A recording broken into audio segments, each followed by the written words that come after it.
جاءت أسعار الفراخ يوم السبت 8 يوليو في المزرعة على النحو التالي: بلغ سعر كيلو الفراخ البلدي اليوم داخل المزرعة بين 90 إلى 95 جنيه. سعر كيلو الفراخ البيضاء اليوم في المزارع 67 إلى 68 جنيه. الفراخ الأمهات من 58 ل 59 جنيه. الفراخ الساسو من 95 ل 100 جنيه. انخفاض أسعار كرتونة البيض بين يوم السبت 8 يوليو 2023 وفقا للأسعار التالية: هبط سعر كرتونة البيض الأحمر لتصل إلى 116 وللمستهلك 123.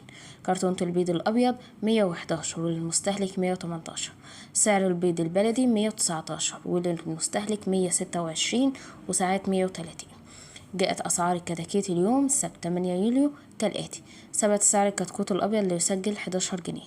الكتكوت الساسو من 9 إلى 10 جنيه. الكتكوت البلدي من 5 ل 6 جنيه.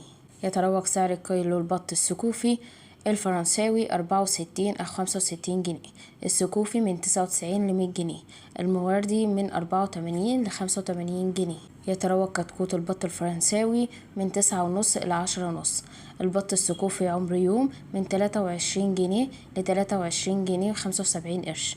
سعر كتكوت البط المورد عمر يوم من 17 جنيه ل 17 جنيه 75 قرش. طبعا لو أول مرة تشوف القناة فما تنسانيش بالاشتراك. السلام عليكم ورحمة الله وبركاته.